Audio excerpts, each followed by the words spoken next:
Welcome to tonight's event, the fifth lecture of the Ayn Rand Institute's 2007 series. My name is Yaron Brook, and I'm the president and executive director of the Ayn Rand Institute, which is headquartered not far from here in Irvine, California. The Institute is a nonprofit organization, and all of our programs are funded by private donations from corporations, foundations, and primarily from the generosity of individuals throughout the United States and around the world. We are now actively seeking funding for this series, for continuing this series in 2008. So if you see a value in these events, please consider becoming a supporter of the Institute, either as an individual or as a business. If you are interested in doing that, please see one of the AOI staff members here tonight, and we'll be happy to provide you with information. A few brief announcements before we begin tonight's lecture. As you can see in the back, there is a bookstore with a selection of Ayn Rand's fiction and nonfiction writing and other books and recordings that are related to tonight's talk. After tonight's lecture, the Institute will conclude the 2007 series here at the Hilton on Wednesday, November 7th. The lecture, which is entitled Religion versus Self-Esteem, will be presented by Dr. Edwin Locke. If you haven't yet registered to receive our upcoming events announcements, you can do so at the registration table just outside the room. AOI's Objectivist Academic Center will be offering an in-depth course on Ayn Rand's philosophy, Objectivism, starting in late October. The course is taught by Dr. Ankur Gate, AOI's Senior Fellow, and if you're interested in auditing the course, please visit www.objectivistacademiccenter.org for complete details, or talk to one of our staff members tonight. There will be a special Atlas Shrugged 50th anniversary exhibit. This year is the 50th Atlas Shrugged. October 10th is the official date. There'll be a special exhibit at the Francis Howard Goldwyn Library in Hollywood, arranged by the Ayn Rand Institute. It will be open for the general public October 8th through December 11th. In connection with the exhibit, there will be 4 Saturday talks on various aspects of Atlas Shrugged, and a reception in the evening of the 10th to celebrate the 50th anniversary of the publication of the novel. So mark October 10th at the Francis Howard Goldwyn Library in Hollywood. More details are going to be available on our website, aynrand.org, closer to October, so closer to the event. We will also send an email on the exhibit and the talks to our local mailing list. And if you're not receiving our emails for these talks, then again, please register in the back, and we'll make sure that you get all those emails. And now to tonight's talk. Our speaker tonight is Ilan Journo, a fellow at the Ayn Rand Institute, focusing on foreign policy. His articles have appeared in such publications as the LA Times, the San Francisco Chronicle, the Chicago Sun-Times, the Orange County Register, and the Objective Standard. Mr. Journo has spoken at college campuses and has given numerous radio interviews on U.S. foreign policy and the threat of Islamic totalitarianism. Tonight's lecture is entitled The Road to 9/11, How America's Selfless Policies Unleashed the Jihadists. At the end of the talk, I will join Mr. Journo for questions from the audience. Also, in a few days, a video recording of tonight's lecture will be available for viewing free of charge on the Institute's website. So you can send, if you like the talk, you can send people to view it on our website. And now please join me in welcoming Ilan Journo.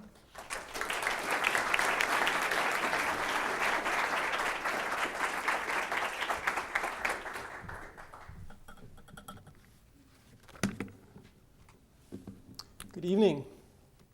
Can I be heard in the back? Thank you all for coming.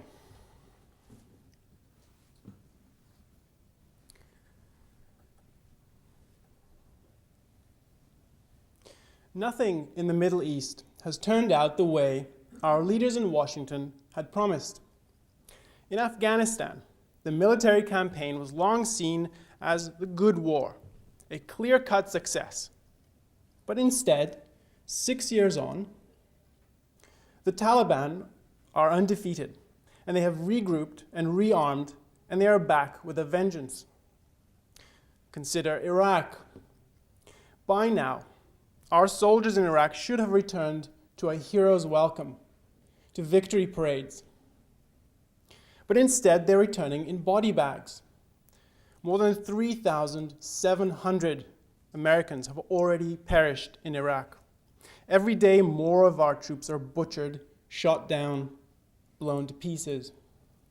The country itself is torn apart by a sectarian civil war. A surge of thousands more US troops was supposed to bring calm. But instead, Iraq has become an even deadlier quagmire. Iraq is a worldwide magnet for jihadists, a worse threat than it ever was under Hussein. Iraq is a disaster. And part of the tragedy is that our troops could easily have won. There's no military force more powerful than ours.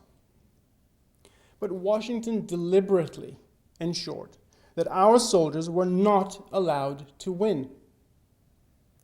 What was the goal? It was not to eliminate whatever threat Hussein's regime posed to us.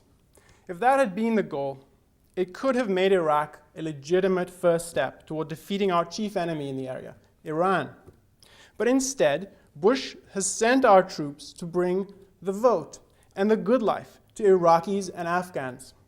At every turn, our soldiers were restrained from fighting to win.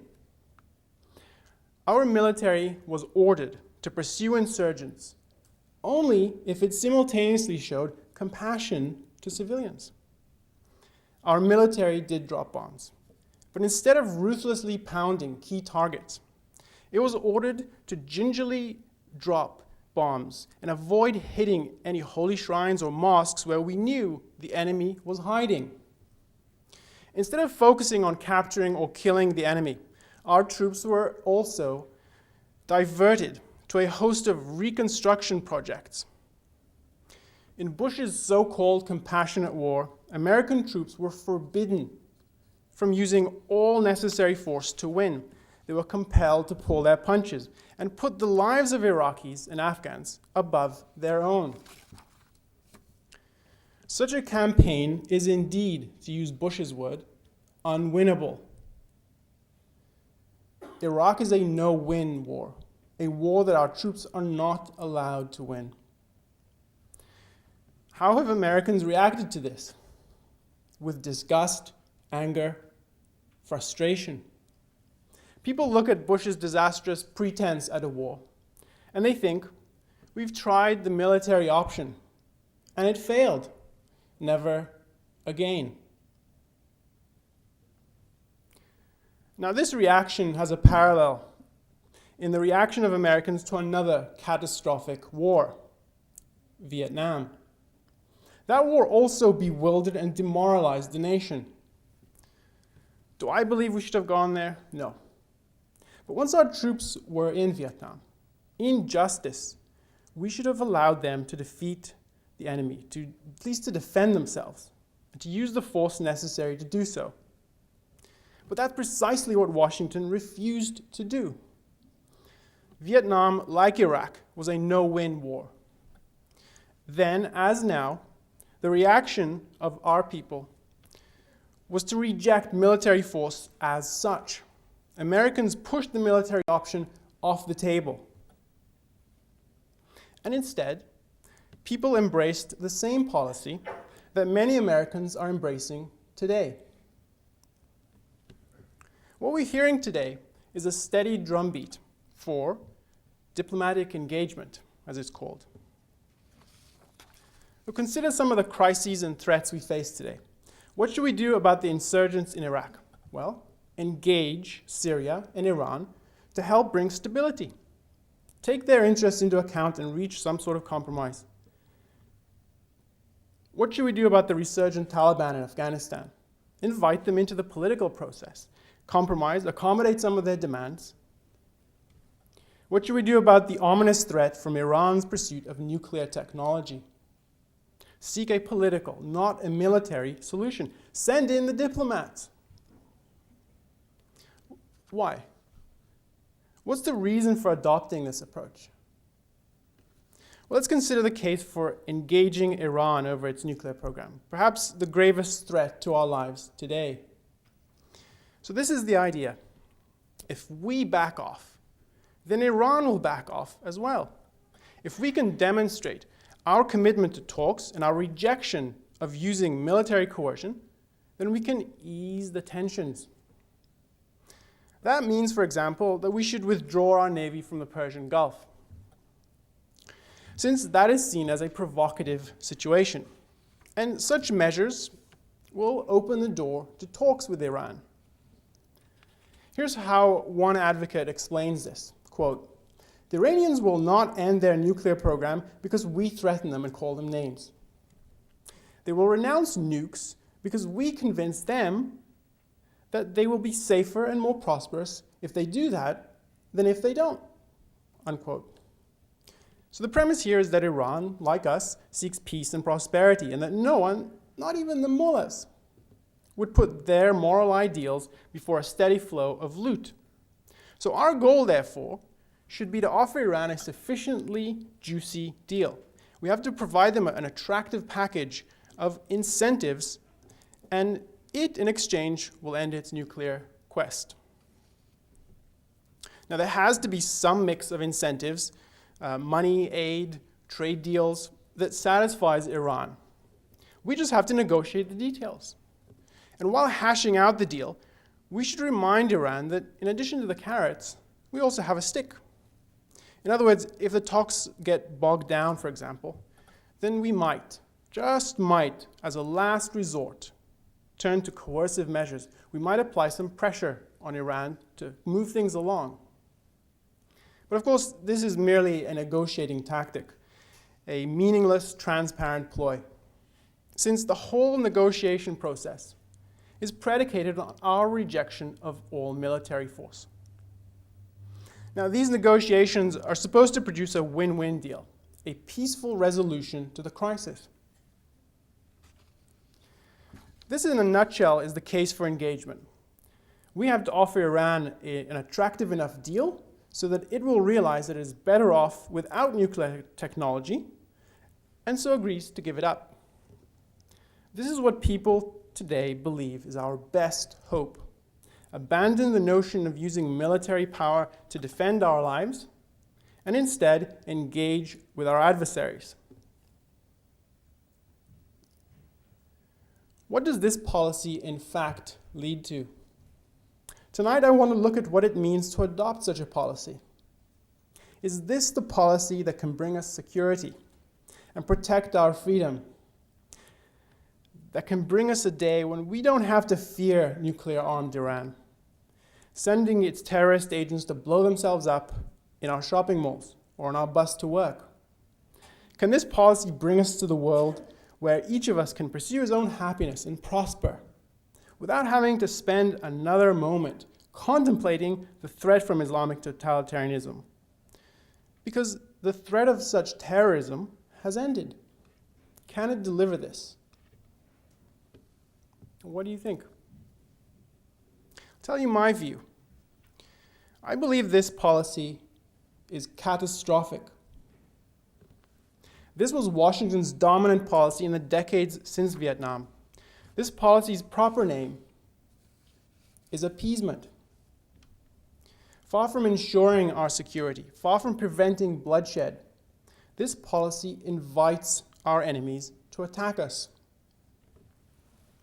I would like to show you where such a policy leads in fact, by considering what happened when America rejected self-defense and instead appeased its enemies in the past. I believe decades of American appeasement in the Middle East unleashed the jihadists. It emboldened them, it encouraged their aggression, it paved the road to 9/11. How did that happen? That's where I want to begin tonight. I want to explore that road of appeasement to find out why it led to 9/11. And as you'll see, today's popular embrace of appeasement will ensure that we face more and worse, more deadly terrorist atrocities on that scale. I want to end tonight by telling you about the policy I think we should adopt to defend our lives from Islamist aggression. Because after all, that's the goal here, is to find something that will make us safe so we don't have to worry about this threat anymore.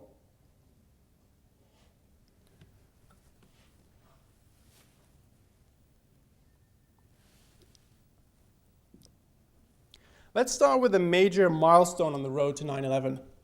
This is the first clash between America and the forces of Islamic totalitarianism, the ideological movement of the Jihadists. It started early one November morning in 1979. The diplomats and guards at the American embassy in Tehran saw a crowd chanting outside the gates. It looked like another demonstration by the zealots loyal to Ayatollah Khomeini. But this was no run-of-the-mill protest. On this day, the zealots stormed the embassy compound and invaded the buildings. What were they after? Khomeini had taught them that America was the great Satan. It was the enemy of Iran's Islamic Revolution. And they wanted to humiliate America. Soon they engulfed the embassy compound and took the American diplomats and guards hostage.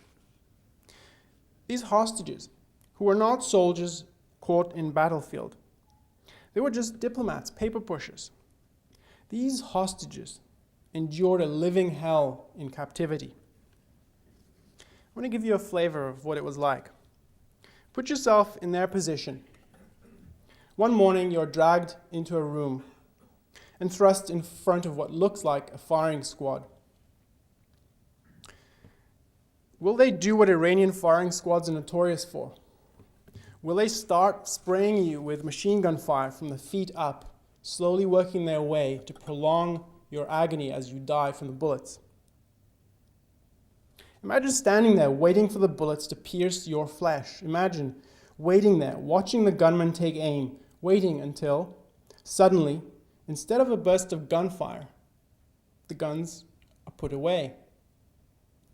This was a mock execution. The terror was real. Consider the temerity of the Iranian regime. The hostage-taking was an outrage. Invading an embassy is practically an act of war. What did we do? Washington's response was foreshadowed by the orders that the embassy guards were given on the day of the attack.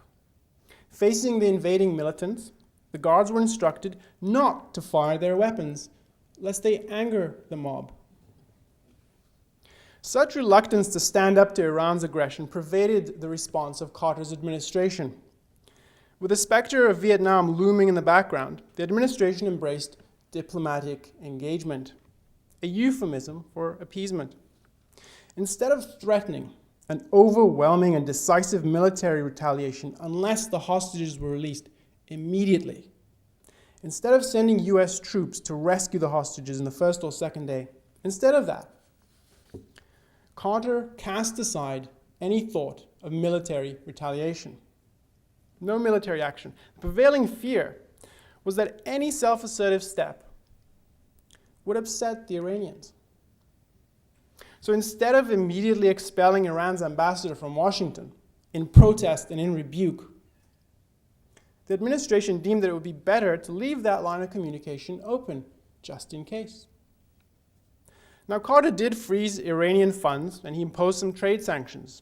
For example, there was an embargo on shipments of military products, but there was no embargo on shipments of food. And eventually, Iran's ambassador was asked to leave, and formal diplomatic relations were cut off. But the backroom negotiations continued. There was even late in the game a stillborn military rescue mission you might have heard about. But it was a failure and an embarrassment. And soon the diplomats were back at the table. They were trying to engage Iran again. The Americans had to do a lot of groveling. Carter's people were convinced that if they could offer the Iranians some suitable forum for airing their grievances against us, then the negotiations could proceed and there would be a resolution, a peaceful end to this. And one idea that was floated was to have the UN Secretary General approach some television networks in the West and have them film an hour-long presentation by the militants. Fortunately, this scheme to give them an international stage on which to vilify the West didn't get very far. But I think you can see how low the Carter administration stooped in trying to accommodate Iran. The 52 American captives had to endure imprisonment in Iran for 444 days. They were finally released as part of a diplomatic grand bargain. For the advocates of engagement, diplomatic engagement, this was a success. After all, we got what we wanted, which was the hostages back alive. And the Iranians got what they wanted, which was the Iranian funds that we had in US banks, respect for their new theocracy, and a promise that the US government would bar any Americans from suing the Iranian government over breach of contract or any damages that came as a result of the Islamic Revolution in that country. America resolved the crisis without recourse to military force, and the diplomats carried the day. Or so it seemed to them. What conclusion do you think Iran drew from this? Although Washington looked at this deal as a fair trade, it was a shameful appeasement. Iran kidnapped American citizens. It extorted from Washington a ransom, and we capitulated. This supposed triumph of diplomacy was a total victory for Iran, the aggressor. Washington proved itself a cowardly appeaser. During the crisis, as you may have heard, Ayatollah Khomeini declared his observation that America cannot do a damn thing. He was right. If Iran could collect a reward for taking Americans hostage, why not try something even more aggressive? The Iranian regime was thus emboldened to expand its war against America. It escalated from taking Americans hostage to taking American lives. The embassy hostages were released in January 1981 on the same day of Ronald Reagan's inauguration. And here begins the next major milestone on the road to 9/11. By this time, many people hoped that Reagan, who sounded really, really tough on foreign policy, people hoped that he would restore America's credibility and reputation by boldly standing up to aggressors like Iran. Reagan himself was contemptuous of Carter's appeasement of Iran. He said, "We should not make deals with, quote, barbarians who take our people hostage." Now, while this is going on, Iran's regime was starting to make good on its promise to expand its Islamic revolution worldwide. In Lebanon, it helped to establish Hezbollah as a proxy army, which Tehran was bankrolling with millions of dollars and training and helping to direct. So having humiliated America, having made America grovel, Iran now redoubled its aggression. In the spring of 1983, Iranian-backed militants set off a bomb outside the Beirut embassy, America's Beirut embassy. This was a deadly attack. 63 people died, and among them 17 Americans. Washington did nothing to retaliate against or deter Iran. And so this attack became merely a prelude. Several months later in Beirut, America had its first encounter with a suicide bomber. This jihadist drove a truck laden with explosives into the center of a barracks compound housing American Marines. He detonated his load at 6:22 in the morning. The servicemen were asleep. The resulting explosion, according to one account, was, quote, the largest non-nuclear explosion that had ever been detonated on the face of the earth. The force of its impact, get this, the force of its impact ripped locked doors from their door jambs at the nearest building hundreds of feet away. Trees located 370 feet away were totally shredded and completely exfoliated. The 4-story Marine barracks was reduced to 15 feet of rubble, end quote. The death toll was 241 American servicemen. Hundreds of others were injured and maimed. Now, the Reagan administration had previously committed itself to, quote, swift and effective retribution against terrorists. But like Carter, the administration's attitude was that retaliating against Iran would be counterproductive. Robert Gates, the current Secretary of Defense, was working in the CIA at the time. And he tells us he describes for us the prevailing attitude in the administration at the time. Quote, "The downside of an attack on Iran, to everyone's regret, outweighed how much Iran deserved punishment. Thus Iran proved, quote, too hard. A limited attack would, quote, just piss them off, unquote, and make things worse," end quote.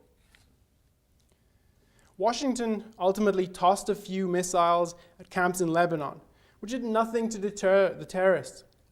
And all the while, our leaders diligently avoided even the merest hint that we would go after Iran.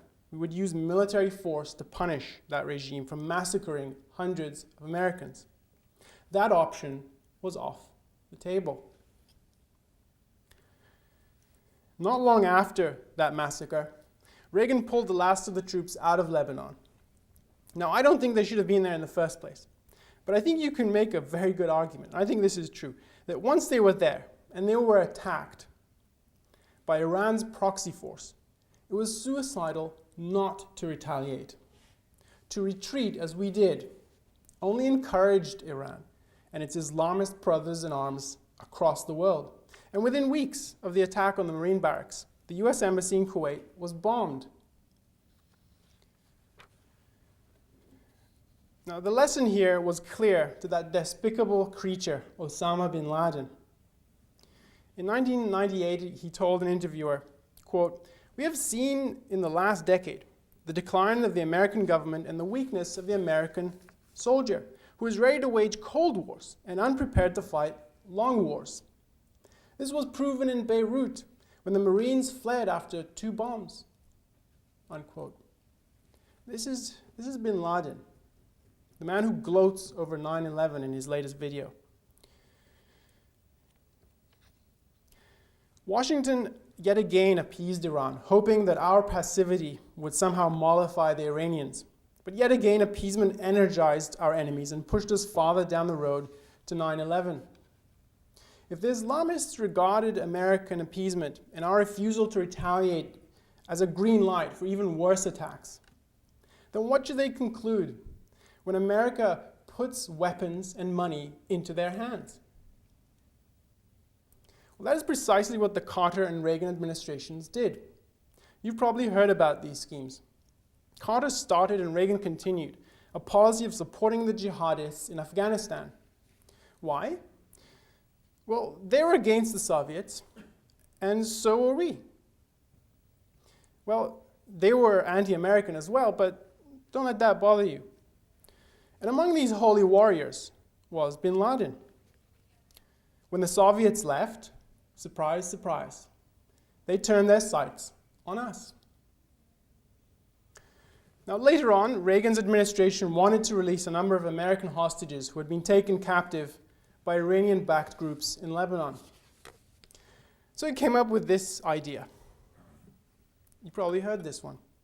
We sell Iran arms in exchange for its help in releasing the hostages taken by Iranian groups, Iranian-backed groups.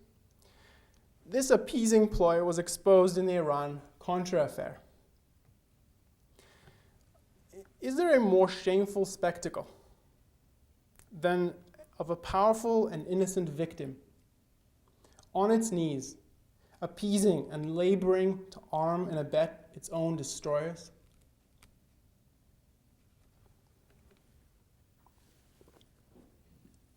Now observe how, as we trace the road to 9/11, Islamist aggression ramps up. First, the Islamists take the staff of an embassy hostage. Then they dare to massacre our troops in their sleep. Next, the enemy ventured beyond the Middle East, and they came closer to our home. In Europe, there was a rash of attacks against American interests. In Berlin, a bomb devastated a nightclub popular with off-duty US soldiers. In Naples, Italy, a car bomb explodes outside a USO club. In Athens, a bomb rips open the fuselage of a TWA airliner. Each of these deadly attacks, and the ones that followed them, went unpunished and became further paving stones on the road to 9/11. Now, by now, the Islamists came to feel licensed to make outrageous demands of us and to expect us to appease them. They felt licensed to do this in the open, flagrantly, self-righteously. That is what we witnessed in this scandal over Salman Rushdie's novel several years later. Do you remember the novel, The Satanic Verses? As you may remember, the novel portrayed the Prophet Muhammad in an unflattering light. This erupted into a crisis on Valentine's Day, 1989, when Ayatollah Khomeini issued a decree or a fatwa. He demanded the immediate execution of Rushdie and anyone tied with the book's production, including, of course, its American publisher. He demanded that execution in the open. Pause on that for a moment. Rushdie had written a novel. And here was Khomeini, his hands already stained with the blood of hundreds of Americans. Here was this cleric demanding that zealous Muslims go out and murder Rushdie wherever they can.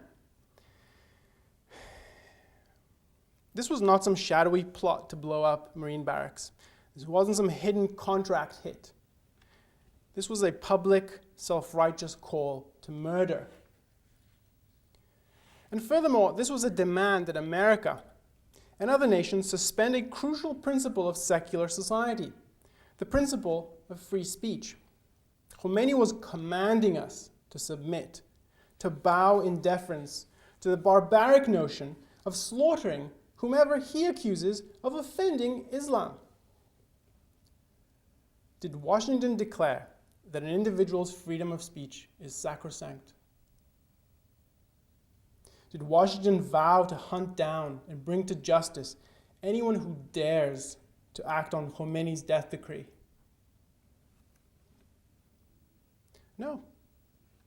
Any suggestion that we might use military force to uphold our ideals and defend the lives of Americans, no, that would just aggravate the Iranians even more. That was the attitude. I can just imagine the appeasers' rationalization for this. Maybe if we keep our heads down and show that we really don't want to upset the Iranians anymore, then maybe Iran will calm down and things will get back to normal. Even as US booksellers were flooded with death threats, even as 2 bookstores were firebombed, even as the American publishers lived under the threat of the assassin's bullet and the fear of that, in Washington, our appeasing leaders were passive. They refused to stand up to Iran, and effectively, they bowed in deference to a bloodlusting cleric.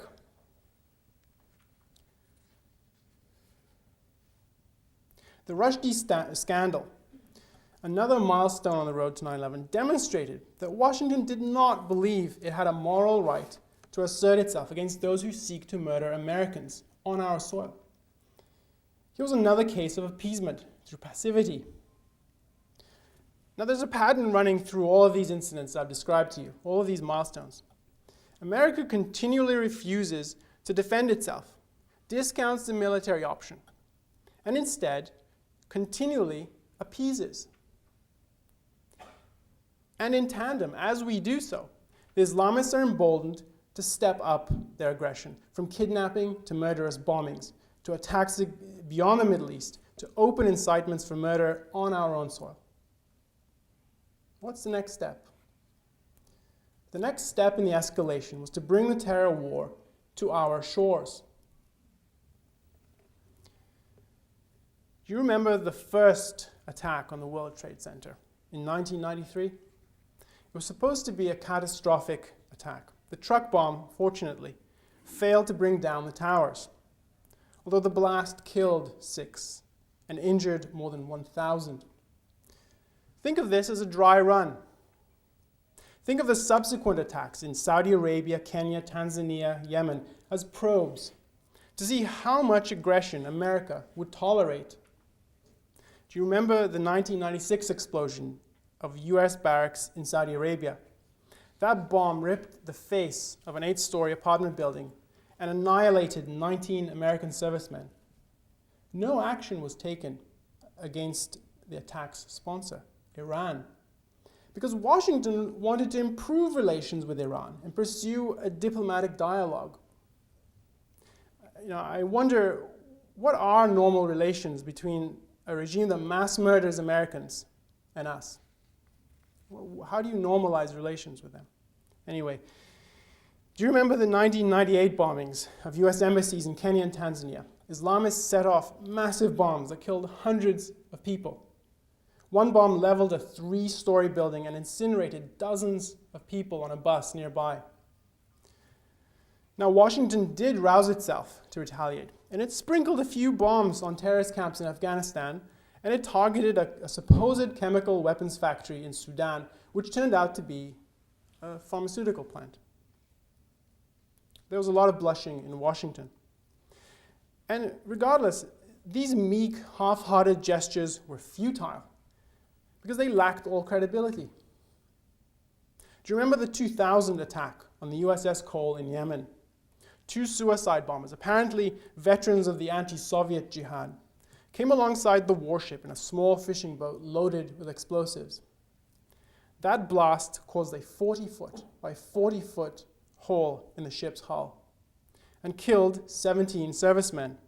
Neither Clinton nor his successor, George Bush, deemed it worthwhile to respond in any shape or form to the attack on the Cole.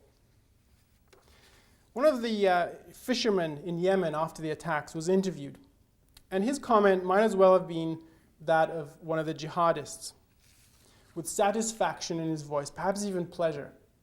He put the point very simply.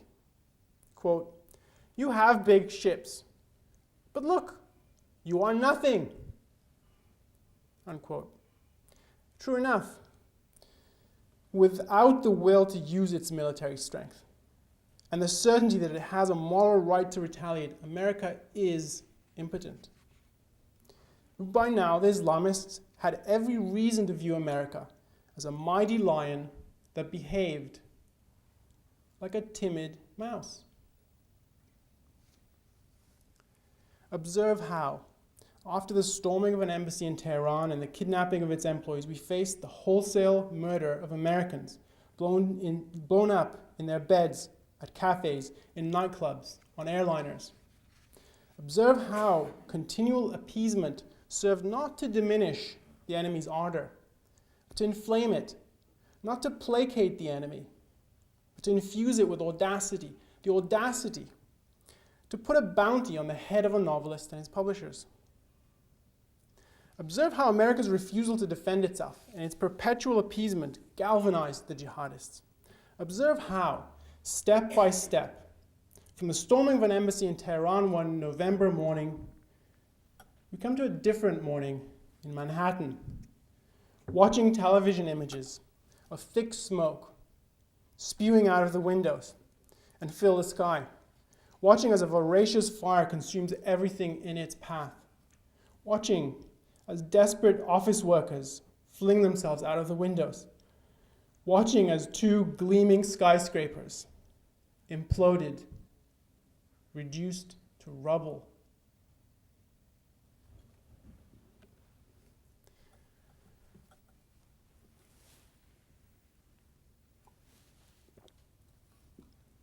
You might be thinking, but at least that was the end of the road. At least 9/11 is behind us. It was the culmination. We can put it behind us. Let's consider if that is true. What is the response to the violent protests over Danish cartoons of Mohammed published a year ago? Protests, mind you, orchestrated by Iran and other Islamic nations. And what about the demands for the beheading of the cartoonists? This was a replay of the Rushdie affair, but with Muslim protesters who were even more militant. No major newspapers in the US published the cartoons. Borders Books withdrew from sale a magazine that featured the cartoons out of fear. It had good reason. Our government said that it, quote, shares the offense that Muslims have taken at these images, unquote, and hinted that maybe the cartoons shouldn't have been published. This is an appeasing apology, a refusal to uphold our ideals of free speech and of protecting our citizens. What policy has the Bush administration adopted to stop Iran from arming and training insurgents who murder US troops in Iraq? Again, it is appeasement. Our diplomats are offering Iran bribes to stop its proxy war in Iraq. How's it going? As one US diplomat explained recently, quote, over the roughly 2 months since our last meeting with Iran, we've actually seen militia-related activity that can be attributed to Iran go up, not down, unquote. What is the popular solution today to the crisis over Iran's nuclear program? We're supposed to offer Iran carrots, such as aircraft parts, money, respect, trade agreements, in exchange for its promise to stop its nuclear quest. Again, it is naked appeasement, precisely the policy that Carter employed in '79. Is it any surprise, therefore, that Iran's president said recently, echoing Khomeini's observation, that America cannot do a damn thing on the nuclear issue? Now, I want to remind you, the proponents of appeasement tell us that we can cut a deal with Iran because it just wants peace and prosperity. I ask you, I've shown you tonight some of Iran's sponsorship of terrorism, just a little bit. There's a lot more that I didn't cover. So I want to know, what is the evidence that Iran seeks peace rather than to expand its anti-American jihad? I think you can project where appeasement of Iran's nuclear quest will lead us. We are still very much on the road that took us to 9/11. What then should we do? What policy should we adopt? What is it going to take to make us safe? We need to do what our leaders have refused to do for decades. That is, we need to stand up to our enemies. We need to deter, and if necessary, retaliate against their aggression. We need to assert our military strength in self-defense. We need to do it righteously. And to do that requires self-confidence. We need to have the self-confidence that our leaders have lacked. So why did they lack it, and how can we muster that necessary confidence? The reason our leaders reject self-assertion is that they do not believe America has a moral right to its self-defense, to use its military power in servicing our protection, to do whatever is necessary to eliminate threats. Their lack of confidence, their timidity, their cowardice in the face of evil is a product of our culture's dominant moral ideas. They lack confidence to take self-assertive action because the moral premise that they have absorbed tells them that self-interest is wrong, it's evil, and self-sacrifice is a virtue. To stand up to Iran's seizure of the embassy, for instance, requires threatening retaliatory force to compel the enemy to back down, or else unleashing our force to compel the hostages' release, to go in there and get them back. But that is ruled out as selfish. Now, if the good entails selflessly serving others, if it entails self-abnegation, who are we to take a stand? What right do we have to act to achieve our own security? Why should our need of security matter so much that we will take up arms and retaliate against others? You can see how this approach, this premise, this moral premise, totally undercuts one's confidence. The premise of this morality is that you are nothing, except insofar as you are self-effacing. That is the source of your virtue. So far as you renounce the values in your life. This is the code of humility, and it drains away self-confidence. Moreover, it explicitly condemns self-assertion as immoral. Lacking the moral confidence to engage in self-defense, many of our leaders clamor for the suicidal policy of appeasement, of bowing cravenly before our enemies and paying them protection money. Perhaps you're thinking that Bush's crusade for democracy is at least some kind of exception to this. After all, he did send troops into battle. But I think this is a misconception. Bush's failed policy also is fundamentally selfless. It also is a repudiation of the need to stand up for US national security. As I indicated at the opening tonight, I think Bush's wars are a travesty. They're a mockery of what a real war looks like. The goal of these campaigns was not, I repeat, not to crush our chief enemy, as you know. It was not to crush Iran, but instead to bring the vote to Iraqis and Afghans. This was the crusade for democracy. It was to serve the wretchedly poor and oppressed people of the Middle East. And Bush himself declared that the purpose here was to send American soldiers to sacrifice for the so-called liberty of strangers. And indeed, our soldiers were prevented from fighting to win. This crusade was a grandiose welfare scheme. It was a mission to bring them welfare goods. Hospitals, schools, the vote. This was not a war to uphold the moral goal of safeguarding American lives. Why were our soldiers sent into such a quagmire? Because the Bush administration operates on the same moral code of self-sacrifice. It too regards fighting selfishly. It regards fighting selfishly to protect American lives as morally wrong. I invite you to ask me more questions about that in the Q&A. I'd like to talk to you about that. So this is where we're left. There are two kinds of self-abnegating options open to us. On the one hand, we can bow before our enemies in groveling appeasement. And on the other hand, we can dispatch our troops in a selfless mission in which they're straitjacketed and not allowed to win. Both are self-destructive. Both lead to disasters. Of course, America has won wars in the past, and it could win today. Remember, we did defeat the Japanese in World War II, who were a far, far stronger adversary than what we face today.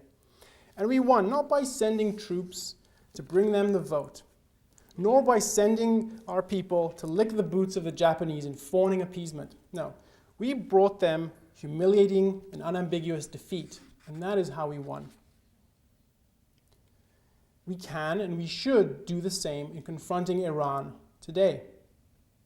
We could defeat Iran, and we could end the threat of the Islamist movement. But to do so requires the confidence that we have a right to our lives, that self-defense is morally proper. What is the source of that confidence? To have it, we need to hold as a conviction that pursuing our self-interest is morally good. We need to challenge the dominant approach in foreign policy that has crippled our nation, the approach based on the morality of self-sacrifice. We need to reject the code that rules out self-defense, that offers us the false alternative of selfless, unwinnable wars, or unprincipled, self-destructive appeasement. What we need is a foreign policy that starts with a different moral foundation, one that has an objective basis in reality, that takes man's life as the standard of value, that regards self-sacrifice as a vice, and upholds the right of each individual to his own life and happiness.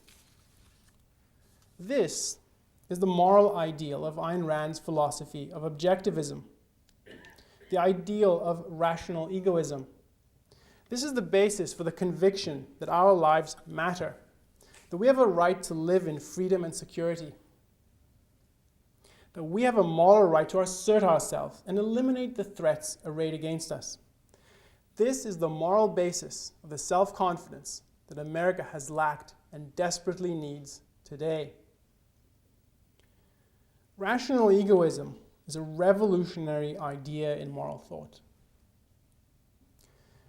While it's impossible for me to do it justice here tonight in the time remaining, let me give you a flavor of what it would mean in practice. Imagine a different November morning in 1979, in which the US responds to the seizure of the embassy by promising swift retaliation unless the hostages are released now. And then, if we are defied, we deploy all necessary military force to bring the hostages home. Do you think that would embolden Iran or make Khomeini cower? Do you think it would spur Iran to pour tens of millions of dollars to fund a terrorist proxy war? Or would it deter its aggression? Imagine that after the massacre of US Marines in Lebanon, Washington ruthlessly wipes out Hezbollah once and for all. Do you think that the Islamists would dare capture and blow up and slaughter Americans in the Middle East and across Europe? Or even come here? Imagine that the Islamist movement, instead of being electrified by Iran's humiliation of us, is itself humiliated. Imagine that the movement's vicious goal of imposing Islamic rule globally is shown to be a lost cause. Do you think they could recruit legions of holy warriors lusting to martyr themselves? I don't think so. Imagine that. Instead of vowing death to America, as jihadists do, instead of that, they tremble and scurry and hide at the mere utterance of the word America. Imagine that the Islamic movement is gone, or if it's lasted, we can be confident that by that point, its followers would fear to wield guns or bombs or box-cutter knives against us. The road to 9/11, I have argued tonight, was paved by America's selfless policies, its decades of appeasement. And we're still on that road. So how does that road end? It is up to us. It is up to each of us in this room to make his voice heard wherever possible and appropriate. It is up to us to awaken Americans to the possibility of a radically new morality, the possibility of a foreign policy committed to the moral principle of rational self-interest. A foreign policy predicated on the virtue of selfishness. Thank you.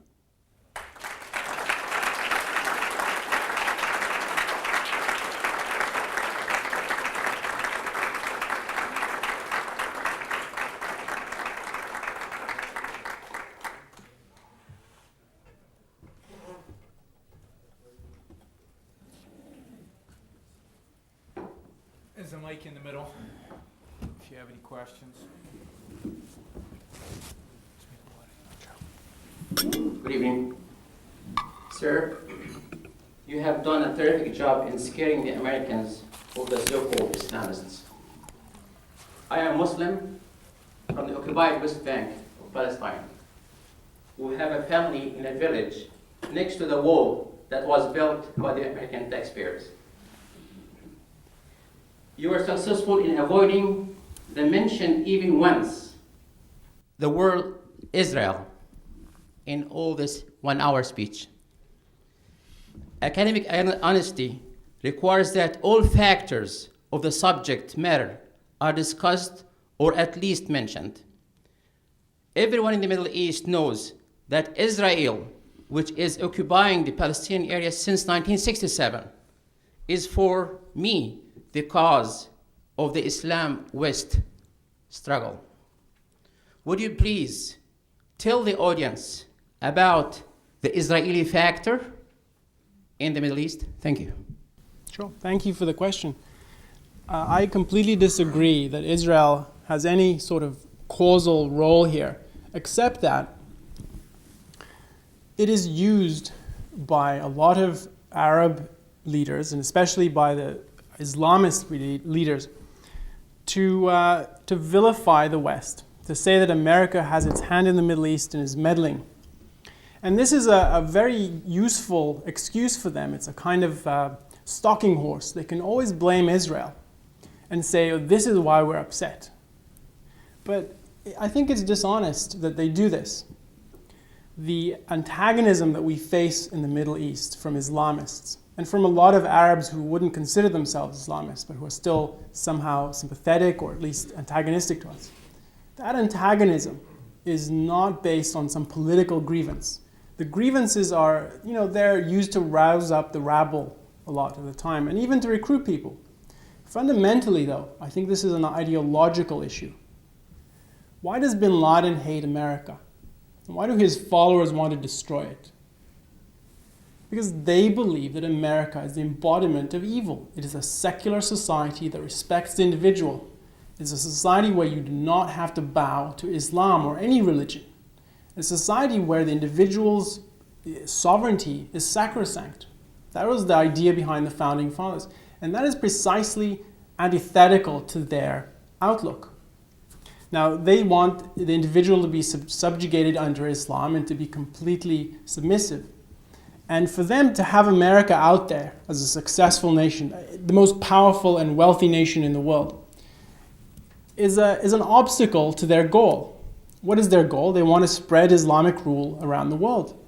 But that's a hard sell when there's a secular country that's non-Islamic out there, and it's successful. People look up to America all over the world. Even the people who hate us want the things we have because they can see somehow we're wealthy and our standard of living eclipses everyone else's. So they look at America and they say, if America is out there, if America survives, then how are we going to recruit people to our cause? How are we going to get them to think, well, we should submit to religion. We should close our eyes, blind ourselves, and follow faith. They can't do that. Part of their goal in destroying America and attacking us is to crush that reality, to crush the fact that you can succeed in a rational, selfish way. You can have a secular society that's successful. So all of this feeds into the idea that it's an ideological animus. So to bring this back to your question about Israel, Israel in many ways to them is a mini America, and they often liken Israel to America. I think Khomeini did that. It's the little America in his view, and America was the big America. And so it's the same thing. To the extent that Israel embraces Western values of protecting individual rights, it is successful. It is far, far more prosperous and free than any of the countries neighboring it in the Middle East, and any Arab country that I can think of. Why? Well, because to the extent that it protects rights, and it's not completely consistent, to the extent that it does that, people are able to prosper. And so that's part of the fundamental animus towards Israel. It's the same as the animus towards America. So you ask me, well, isn't Israel the problem behind all the Arab conflicts and so on? I recommend that people in the audience here, and perhaps you, if you're unaware of this, count the number of wars and conflicts that occur and have been raging in the Middle East that are completely unrelated to Israel. The Iran-Iraq war. Do you remember that one? 8 years, stalemate. The conflicts between Syria and Lebanon. You can go on for decades here. There are dozens of these conflicts. Nothing to do with Israel, not even countries neighboring it. So this is just an excuse. They blame Israel. They have all these conspiracy theories too to persuade their followers who are blindly accepting this stuff. Israel's behind anything that goes wrong, or America's behind anything that goes wrong. So, I don't think Israel is the basic cause for why there's so much animosity from the Arab and Islamic world against us. I think it's fundamentally ideological, and that Israel is a useful ploy often. Yeah, let me add to that. I agree with everything Ilan said. It's worse than that in a sense, because I think that America's relationship towards Israel has only added to the emboldenment. That is, if what we saw today is a road of appeasement leading to 9/11, that appeasement reoccurs time and time again with America's relationship to Israel. Every time Israel wants to be a little tough, America holds it back. When buses are being blown up in Jerusalem, when suicide bombers are killing Israelis in nightclubs all over Israel, and Israel wants to do something finally to rid itself of this terrorist epidemic, who steps in and stops the Israelis from doing anything? When Israel surrounded Yasser Arafat's compound in 1982, 81, 82, 83, and 91, 92, 93. No, what am I talking about? You mean the Reagan incident? Yeah, it's 2000, in the 2000s, early 2000s. I'm in a different decade. It was Bush who called up the Israelis and forced them to back down. What kind of message? In the midst of a war on terror, right? I mean, there was supposed to be a war on terror. Here's Israel engaging in a war on terror against one of the biggest terrorists in human history. And what does the United States say? It says, back off. Leave him alone. I mean, imagine the U.S. had surrounded bin Laden and had him. And the Israeli prime minister called Bush and said, leave him alone. Let's talk. Let's talk. Yasser Arafat has the blood of hundreds and thousands of Israelis, from women and children to adults, on his hands. And yet Israel was not allowed by the Bush administration to retaliate. And if you go further back, again on this road to appeasement, back to the early 80s in Lebanon, to the early 90s, forcing it is the United States that kind of drove Israel towards Oslo, towards a suicidal idea of negotiating with a bloody murderer like Yasser Arafat. That is the appeasement that we're talking about. It's completely consistent. So not only did America drive itself on this suicidal path, it carried Israel along with it, and thereby reinforcing to the world its credentials as the number one appeaser in the world. So there's no, it's a complete consistent foreign policy that the United States has had. It is self-effacing, and it's self-denial, and it's selfless, and it's appeasing, and that's consistent with the way it's dealt with Israel, and consistent with the way it's dealt with Iran and with the terrorists and so on. And we pay the results. And I don't think what we were told tonight was fear-mongering any more than when people from the Ayn Rand Institute warned people in 1994 that bigger terrorist attacks were coming.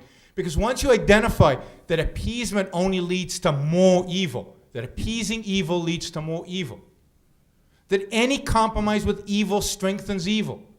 Once you acknowledge, once you recognize that, then you know that every act of appeasement is going to, you don't know the exact form the terrorist attack will happen. But we appeasing Iran today will lead to some horrific thing in the future. Can't tell you exactly what.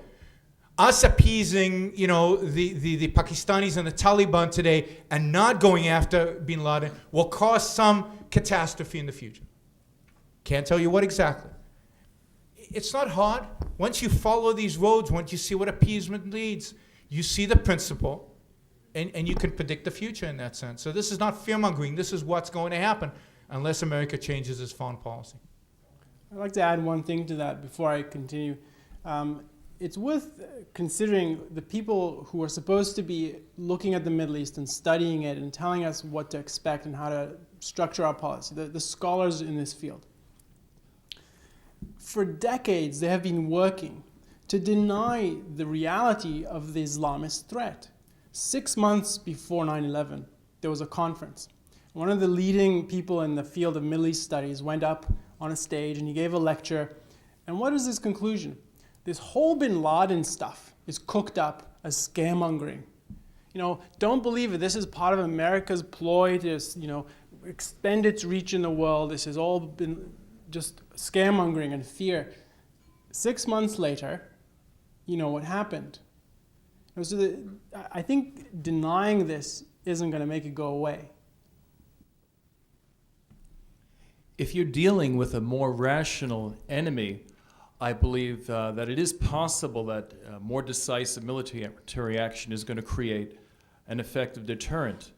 But at the same time, if you're dealing with another enemy that bases its decisions on mysticism and superstition and holy war and the glorification of death, isn't it possible that more decisive military action is going to result in an environment where you're recruiting additional terrorists, additional individuals to fight a holy war? I'd just like to hear your comments about this.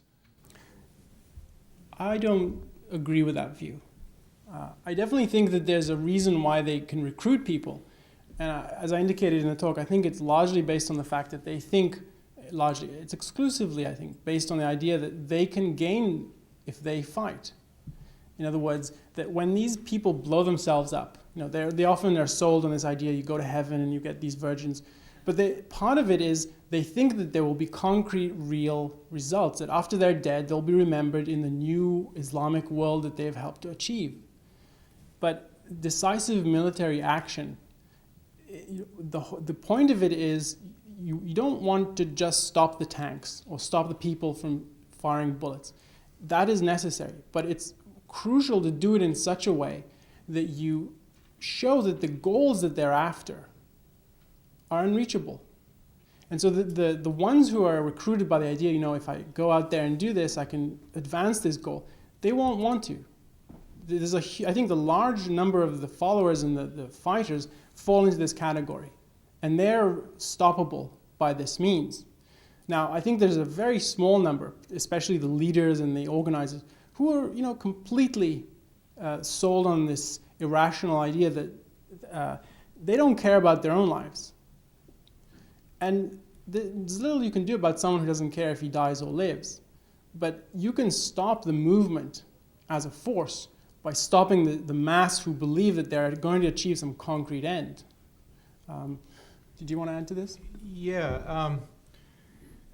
There is a real battle for the hearts and minds of Muslims in the Middle East. I mean, there really is. So this term hearts and minds, there's a certain truth to it. The question is, how do you do it, and what is the real battle? Thankfully, most Muslims are not ready to go to war with the West. They don't want war with the West. Most Muslims, I believe, in the Middle East today still want, at some level, still understand, they want a better life for themselves. They want to feed their kids. They want to get an education. They want something better for themselves. I think they don't have a clue where to go and get it, but they want that better life.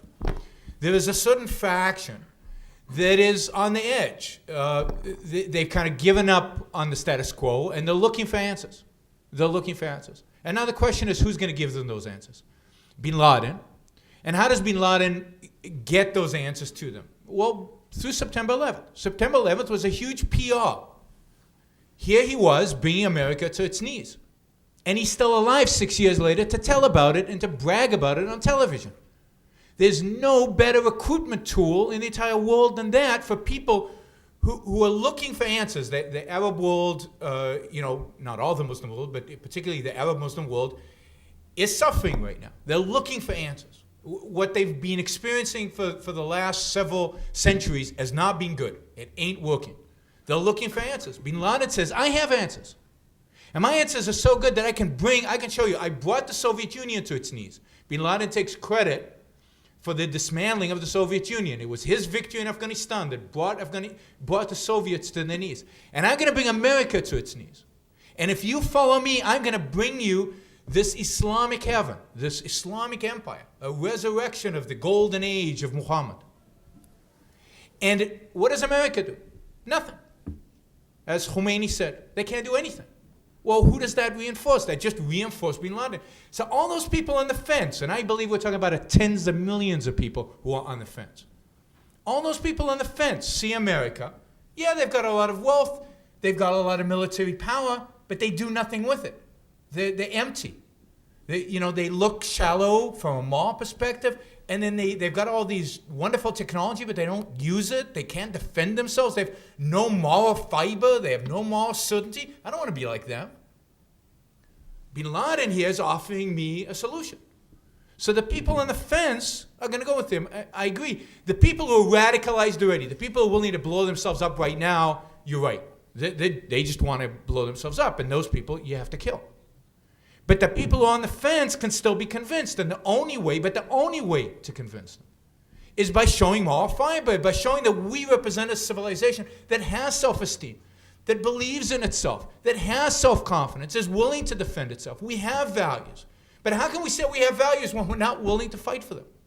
How can we say that nobody's going to believe that. Nobody's going to take that. Now, let me just add this point. You could make everything you said, you could make the same argument about the Japanese. Exact same argument. They were mystical. When the kamikaze pilots crashed into those aircraft carriers, they went to the equivalent of paradise. They didn't get virgins, but they got some other rewards. They had the same warrior type mentality. They had the same suicide type mentality. 2 nukes, and all of that whole ideology, the belief, crumbled in the minds of tens of millions of people. It just went away. And they said, to put it, we screwed up. We messed up. Something's wrong here. We need something new. What you need is to create that kind of rethinking of everything they believe in. And what you need to do is show them that the road, Bin Laden's road, is a road to suicide. Not just for me strapped with my suicide belts going to blow up, but for my family and my nation. It's suicide. Nothing good will come of this. And if they're convinced of that, then most of those suicide bombers are going to take off those belts. Some of them are going to take off the belts and walk away. And the others you're just going to have to deal with in another way. But put it this way. What's the alternative? The alternative is come and kill me. Here I'm just going to sit like a sitting duck and kill me. I mean, that certainly is not going to lead to victory. The only way to lead to victory is through defending oneself. And that means violent action. There's no other way to do it. Thanks. Thank you. You said that we should fight righteously, that we are on the right side, and so we should fight as hard as we can because we know we're right. But when you spoke of the bombing at the Marine barracks, you also said that you don't think we should have been there in the first place. It seems to me that maybe before we, start fighting these, righteous, total wars, that we should get out of there. That we should take away their reason to complain. And if they're still attacking us, well, then, yeah, we're righteous. Let's bomb them, kill them. I challenge the premise there that the reason for their complaint is our presence in the Middle East. Take the best case that they present. American troops were in Saudi Arabia, and Bin Laden even mentions this. This is what really gets his goat. They're gone. We withdrew them. Has that changed anything? No. That's not the fundamental reason they have a grievance against us. They're angry because we represent an ideology that stands in opposition to theirs, and they hate us for that reason. I don't think withdrawing is going to change that. Now, I agree, I don't think they should have been in Lebanon, but that doesn't change the fact of how they should respond. I mean, you can't say that because they were there, then they deserved it. That's ridiculous. And I think that's the premise that that is often in that view. I think the whole argument's bizarre. It's just absurd. Because why were they in Lebanon? Were they in Lebanon as an occupying colonial force to enslave the Lebanese? No.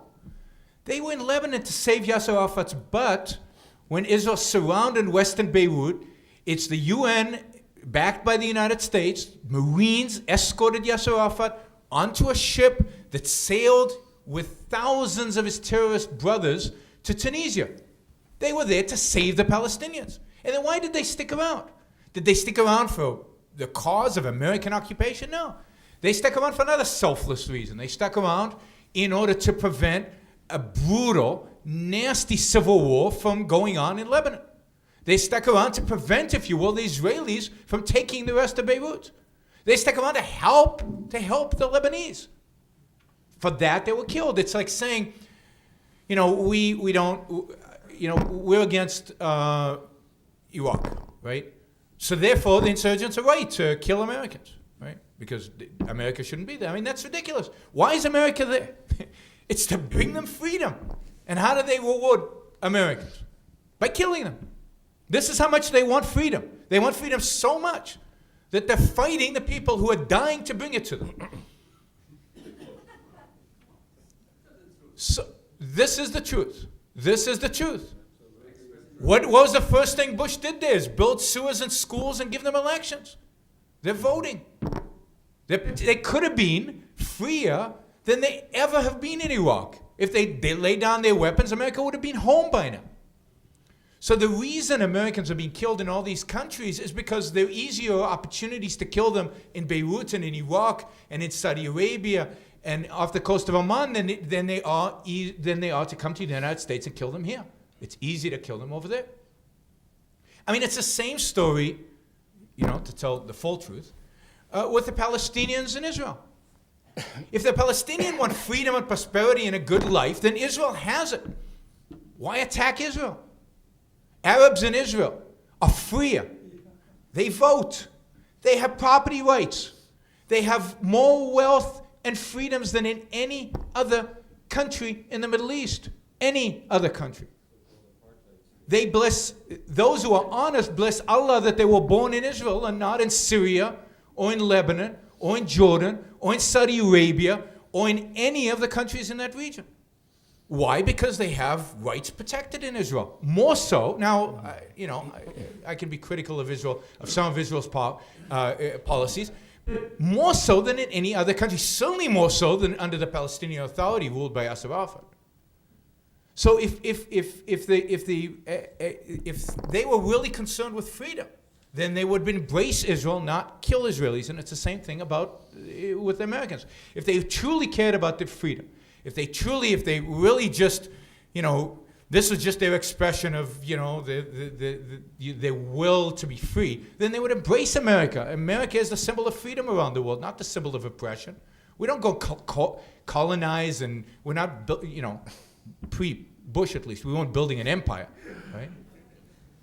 We were there to help. Now, I don't think we should have been there to help.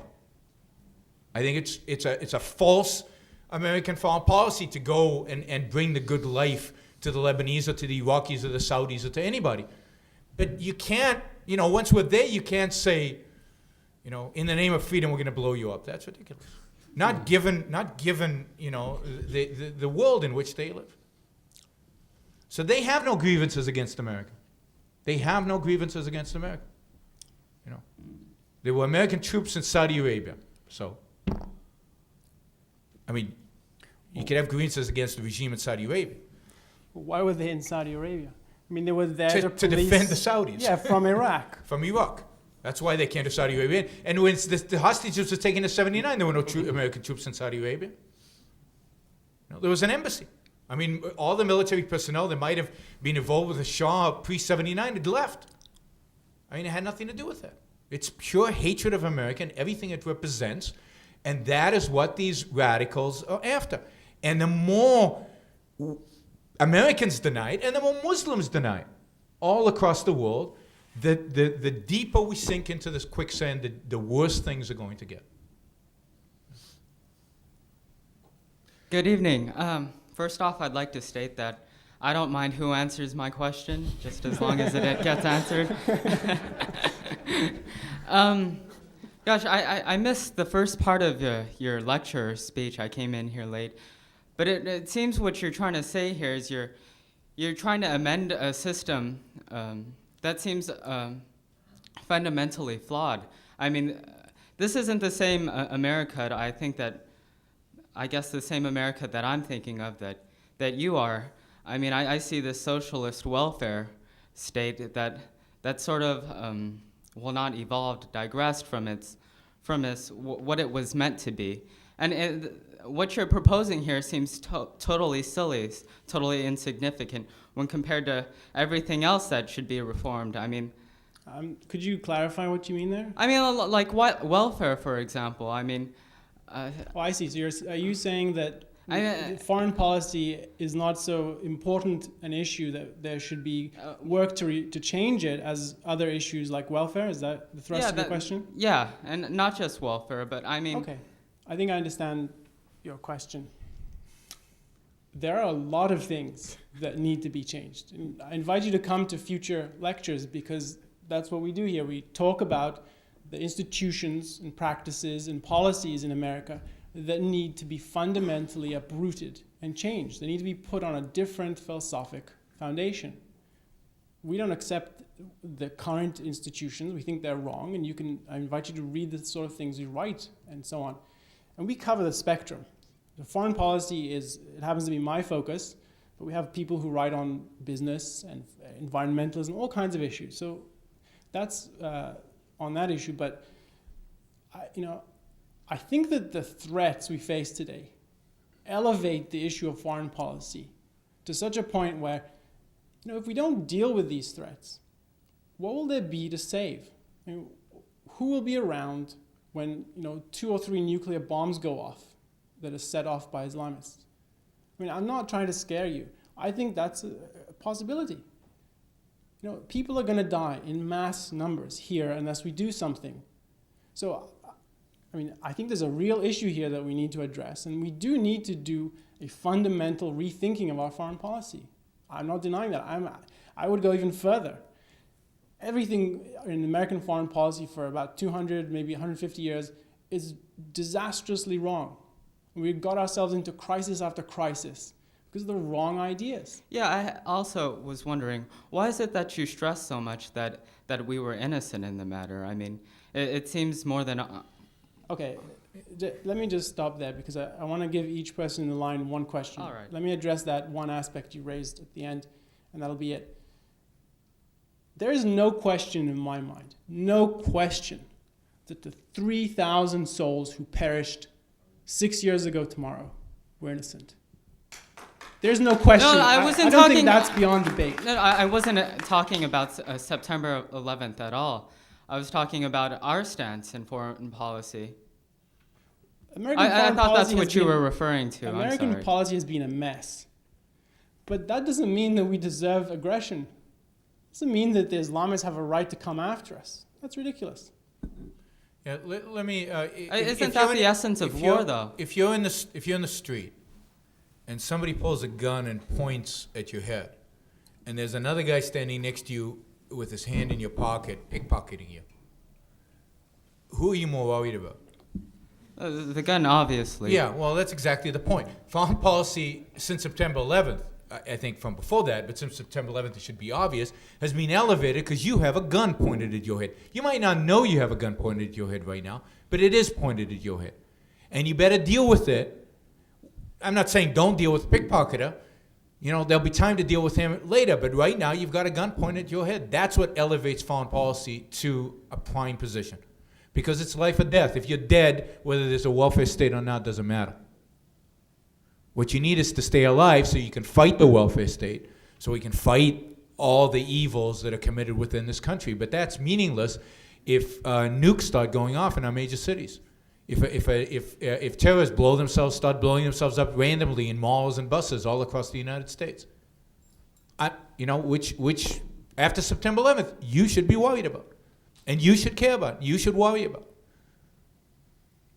And I think we've dealt with the question of American innocence. Nobody here is defending American foreign policy. Indeed, quite the contrary. The whole talk was a critique of American foreign policy, and we could go further back in history. But the point is that nothing that America has done over the last 50 years justifies aggression, justifies pointing a gun on your and my head. And that's the situation we face today. And the question is, how do we deal with it? I'd like to thank you, too. All right, I want to thank you for the excellent presentation, and I think it was very refreshing. But I don't understand, and I want to ask the question. I didn't see that the United States is very appeasing. My understanding was the United States was very appeasing for all the oil rich of the Middle East and tried to build or to afford them, so United States could enjoy or could receive the oils that come from the Middle East. And therefore, United States free Kuwait, therefore United States free Saudi Arabia, or at least protect Saudi Arabia, although Saudi Arabia is one of the biggest source of terrorism and radical Islam in today's world. And I don't think it's really appeasing per se. To me, it looks just the oil politics, the way it was last 60 or 100 years. Yeah, there's a sense, of course, in which you're right. There's a certain pragmatism, unprincipled foreign policy, which appeases countries like Saudi Arabia. Indeed, Saudi Arabia is considered our friend today, maybe one of our best friends, in spite of the fact that it is a committed enemy in every respect. By every definition, it is. It is the number one supporter, maybe only second to Iran, of Islamic totalitarianism around the world. It funds the teaching of the ideology that fuels the Islamists in Europe, in America, all over the Middle East. It is the source of much of the antagonism towards the United States. So we consider them our best friend, and to a large extent that's true. It's because of oil. And this goes back a long time. This goes back decades. But I'll come back to the oil in a second, but let me just point out that everything that Mr. Jono mentioned during the talk, none of that had to do with appeasing Saudi Arabia. None of it had to do with appeasing any oil-rich country for the sake of oil. It had to do with Iran, from which we weren't buying oil. It had to do with appeasing Palestinian terrorists. It had to do with appeasing bin Laden. It had to do with appeasing all these second-rate players that had very little to do with Saudi Arabia. So that's one. We appease generally. If we really went to Iraq to defend, to get oil, then why aren't all the troops in the oil fields surrounding them? Why are they in Baghdad bringing the votes and bringing, peace and harmony to the Sunnis and Shiites? Why aren't they in the oil fields where they, where if that's what the war was about, they should be?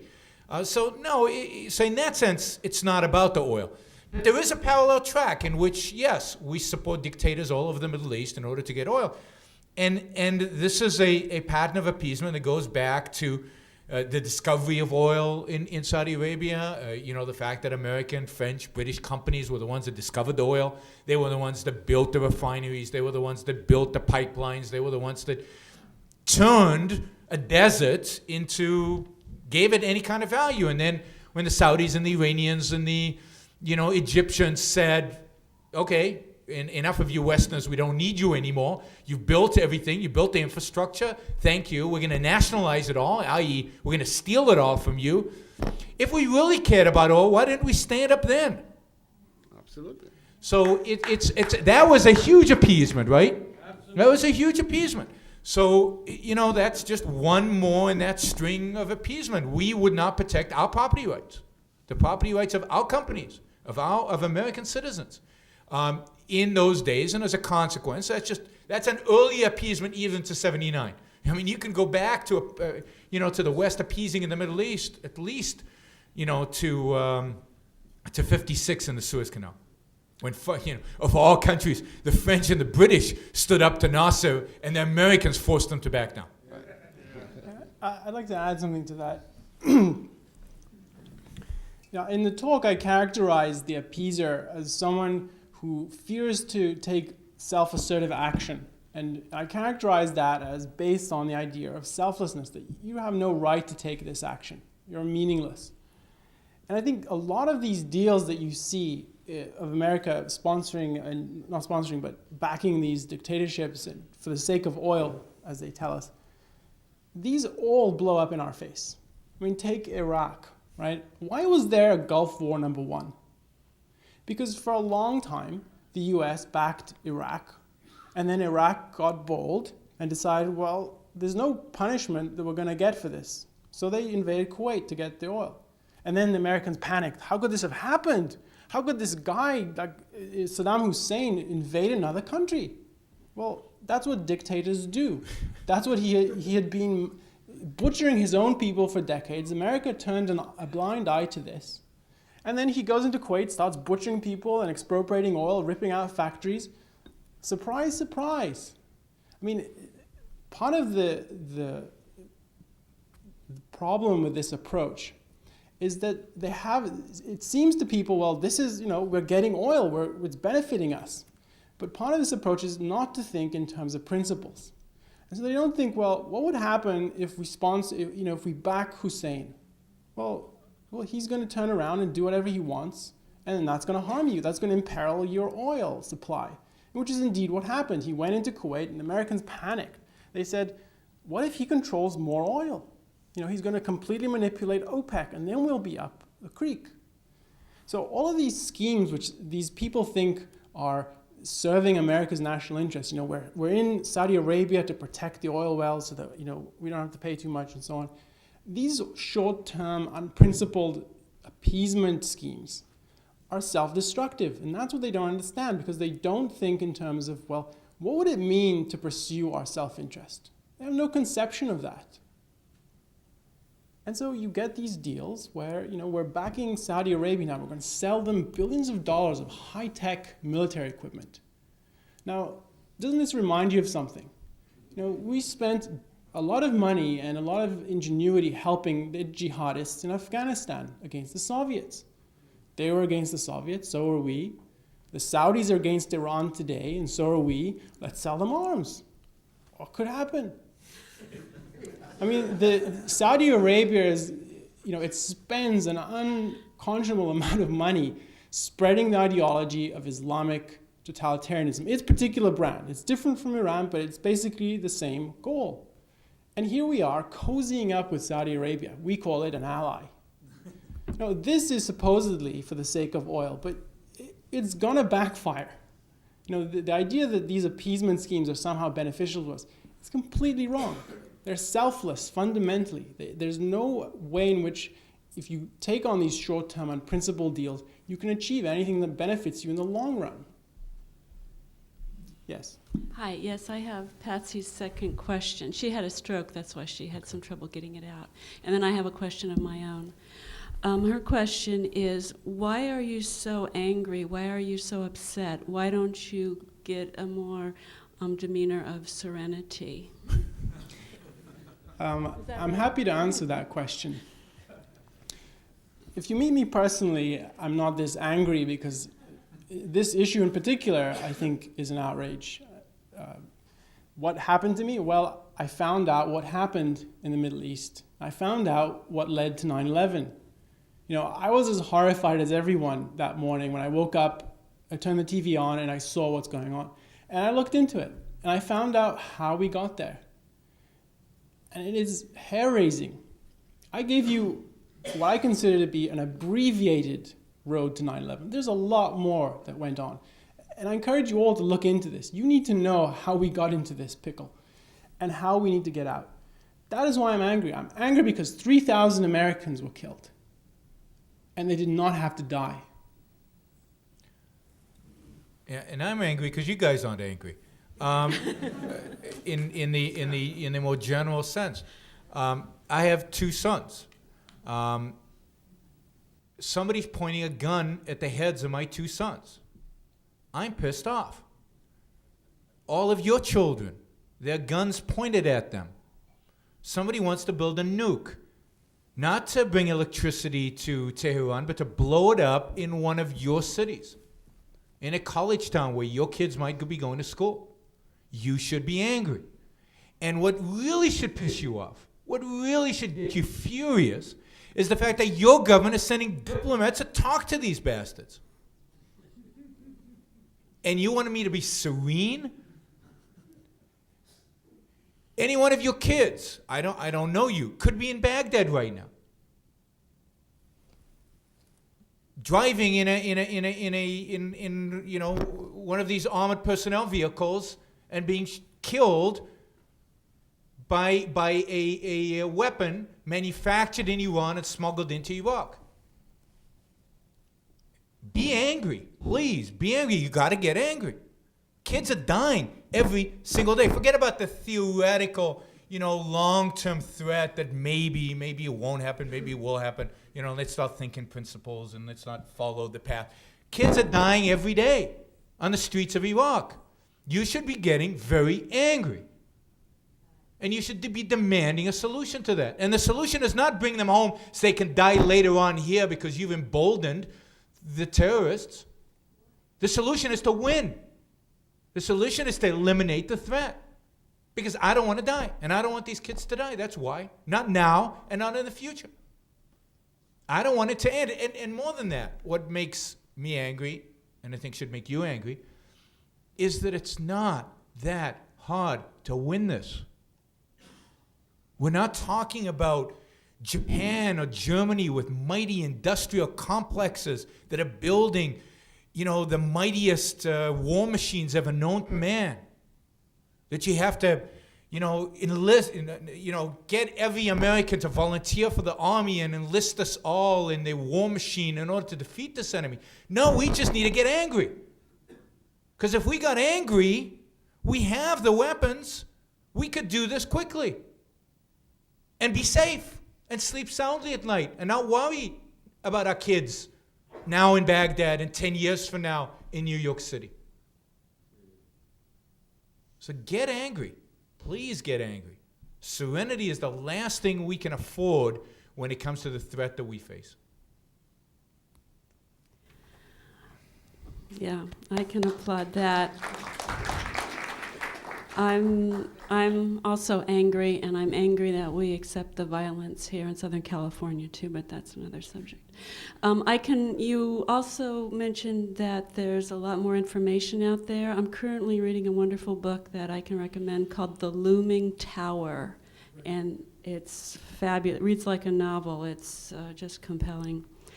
Anyway, my question is, I'd like to hear your opinions of the role of envy in all of this, and the element of hating the good for being the good, and how that plays off in a personal way in our everyday lives, how people attack people, and also internationally. Thank you.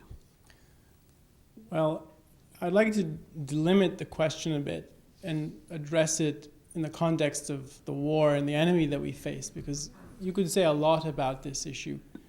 Now, you raise envy, and I think you've read Ayn Rand's article on this, and maybe the audience hasn't, but she has an article called The Age of Envy, where she describes the phenomenon, which she calls envy, but it's something much worse. And she captures it in the phrase, hatred of the good for being the good. I encourage you to read that essay. It really illuminates what's going on in our culture.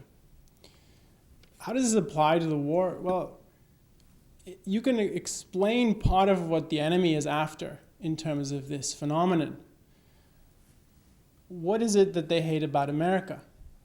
Well, that we're successful and rational, and that we are productive, and that we can live without religion, without Islam defining our every move, without their excuse for a philosophy shaping our lives, any religion. And so, because we're so prosperous and good, this is in kind of a psychological sense, this is part of what gets them angry, because they can't tolerate the reality of somebody succeeding. Their whole mentality tells them that you should suffer, you should obey, you should be submissive to your religion, you should do what Allah tells you. And in America, that doesn't happen. And largely in the West, that's not the way people succeed. So that's part of their psychology. But I think it's an interesting thing to explore. But I think it's more important to understand in terms of ideology how this works, and to understand how their ideas lead them to these actions rather than focusing on their psychology, although I think there is it does help explain it. I'd just like to say it's important to separate the contradictory context here of collectivism. It seems that you're lumping Americans and their love of peace and freedom with the U.S. government and their foreign policy. And you've admitted that they've committed blunder after blunder. So to actually combine those two into some sort of collective that associates us with the people that are doing all the mistakes in DC is mistaken. I want to ask you this. As advocates of individualism, of reason, of egoism, do you think it's both moral and proper to use a taxpayer-funded military for your ends? Well, let me address the first aspect, which I'm not sure I understand. I think a lot of Americans do want freedom, and to the extent that they understand it, and a lot of people don't really understand what freedom is, and they want prosperity. They don't really understand how you get it. That is true. There is a certain tension between what the American public wants and lives for and what our leadership and our intellectuals are after and the ideas that shape them. But to a large extent, and this is very sad, the American public has gone along with all this. I mean, as Dr. Brooke was pointing out, why aren't people more angry?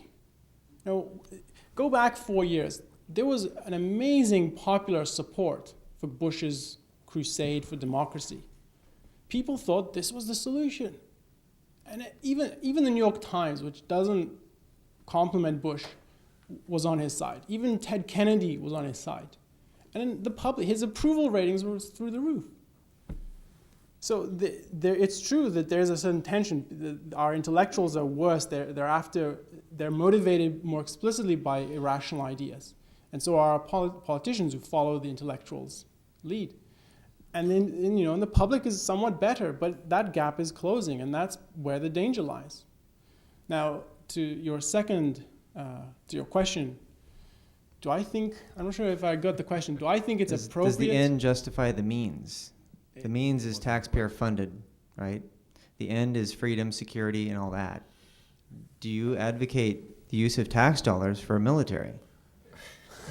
So somebody's got a gun pointed at your head, and the hammer you have to happen in your hand that is no guns are pointed at anyone's head here. Let me finish.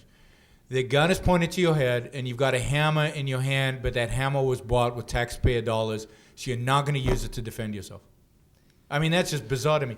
Now, it's called principles and integrity. So you drop the hammer and they shoot you. It's called individualism and not collectivism. No, it's not called individualism.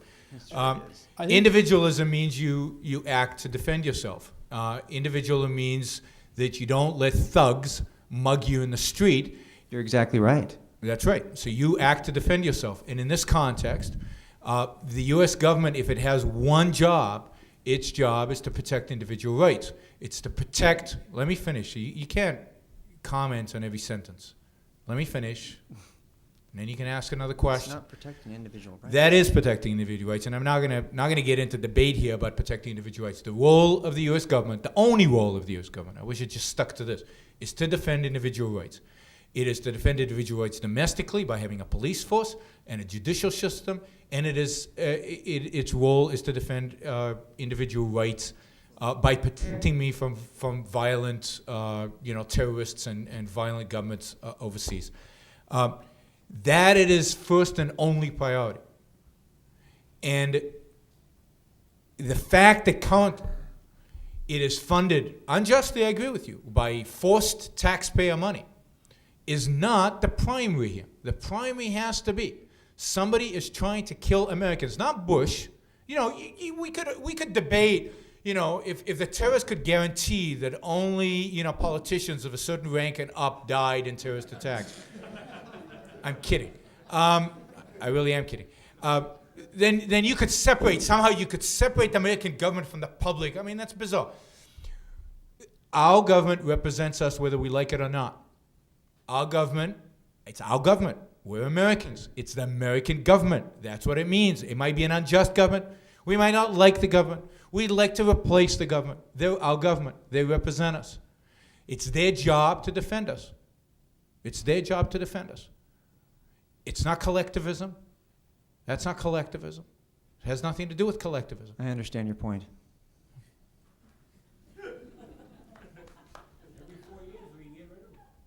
And to a large extent, we get what we deserve because we vote them in, we as the American public. Okay, we're going to make these the last three questions. Snuck in under the wire. Ben Franklin said that any man that gives up liberty in exchange for security deserves neither. How do you feel in a post-9/11 world that Americans should feel about their liberties? I think we're in a very bad position. The Bush administration has its Patriot Act, right? And this and a lot of other things. As recently we heard about the wiretapping and all kinds of tremendous government power to intrude on people's lives and find out information about them. Now, you can make a case that in a time of war, the government needs to investigate people more intensively and to suspend some of these limits on its power for a temporary period because we're in a crisis. And you have to have a real objective basis for doing this. You need to have declared war, and you can say this is going to end when the war ends. I think there's a case for something like that. But I think the problem is that we haven't declared war on anybody. And we're in these long, drawn-out conflicts that the government has promised us are going to take a long time. There's no idea, there's no notion here that we're trying to do it as fast as we can. They promised from day one, this is going to be a long generations battle. Our children are going to have to see their children fight in this stuff. Well, what does that mean for the security, our freedom and rights? Well, it just means the government's going to arrogate to itself more and more power that has no end. And I think it's a very bad situation. It's a consequence of this going to war without knowing who the enemy is or how you're going to defeat them. And this snowballs, right? You get more and more government power. And eventually I think it can easily lead to some kind of fascist state. Especially as we face worse crises. So you can see how this could explode. So suppose there's an even worse attack than the one we saw 6 years ago. Suppose 3 nuclear bombs go off: Chicago, Los Angeles, New York. That kind of crisis can easily tip the nation toward fascism by having the government promise that if we surrender all freedoms that we have now, it can protect us. That is a classic approach that tyrannical regimes take. And I think that could easily happen. I don't think that's science fiction. Yeah, let me add 2 things. One is, one of the big threats of these Patriot Acts and so on is the fact that they will be used for non-national security issues. There's no question in my mind that you will find, the wiretapping approved under Patriot Acts being raised in, white-collar crime one of these days, and they'll use it for tax fraud and other things. So, the supposedly they're only listening for certain keywords. They'll soon expand those keywords to the point where they'll infringe on our security. And once you allow them to do that, there's no way out when you haven't defined a war. But let me make this point. There is no conflict between security and liberty. There is no conflict really between the two. That is, to secure us in times of emergency, the government has to do certain things, but those certain things don't infringe on our liberty. It relates to that question that we had earlier. If you're dead, you don't have liberty. The government sometimes has to do things that are extraordinary when a gun is placed at your head. But that is not infringing on your liberty. At that point in time, your liberty entails the government doing exactly that. So, for example, if we declared war and there was really a war and we knew who the enemy was and it was self-defined what victory was, and the government said that it was going to wiretap, that's not infringing on my liberty at that point. At that point, it's a necessity for my liberty, because my liberty is meaningless if the government doesn't wiretap and protect me. So my liberty necessitates. So you can't say there's security over here, there's liberty over here, and there's a spectrum. No. Security and liberty are the same. Liberty requires security. It's meaningless otherwise. So there is no conflict between the two. Okay? But we haven't defined a war. We don't know who we're fighting. Endless government powers, absolutely, this is a disaster. So then attacking Iran is probably going to cause more loss of liberty in this country, would you assume, or is it going to stay the same, or maybe airports will get a little bit more somebody hassle, said a while back that if George Bush led the attack on Iran, I'd be against it. And I think that's right. If we were going to fight another compassionate war in Iran, I'm against it. I'm against George Bush launching an attack on Iran. You can quote me on that. Because I don't think George Bush has a clue what a war looks like. Or not that he doesn't know. He can't bring himself to fight a war the way a war should be fought. The only way to increase liberty in the United States, to defend and protect liberty in the United States, is to win this war. Is to win the war. There was no liberty lost. There's no liberty lost by winning a war. If you win a war, you've gained liberty and you've gained security. You've gained both. But I don't believe Bush can win a war, so he won't. So what we're calling for is not for Bush to attack Iran. Mr. Jono did not say in his talk what we need is Bush to attack. What we need is a moral revolution that allows America to stand up for itself. And by the way, that moral revolution will not only allow us to attack Iran, but allow us to reinstate the full liberties to American citizens as promised us in our Declaration of Independence, the right to life, liberty, property, and the pursuit of happiness. I hope that we do have our liberties reinstated, but I don't see But that we need happening. war in order to do that. No, I'm saying you're the one saying we need war. I'm not saying we should attack Iran. I'm I know completely against you're not. it. I know you are. Hi, good evening. Thank you for the speech. I'd like to ask Mr. Giorno about your conclusion comments when you mentioned the legions of martyrs, and you mentioned that if Iran is destroyed, in other words, if their ideological idol is destroyed, where are these legions of martyrs going to come from? But I'm under the impression that these legions, as you call them, are loyal to a religion, to an ideology, not to a country. So what purpose is destroying Iran going to do? If you have an all-out war against their culture, against their religion, then America is involved in a religious war, in a holy war. And do you expect America to be involved in a modern-day crusade? Thank you. Thanks for the question. No, I'm not calling for a religious war. What is the connection between Iran and these people? And I often get this idea that, there's the terrorists and there are these scattered people who live in caves, and then there's Iran. And there's no connection between them. I think that's a misconception of what these people are after.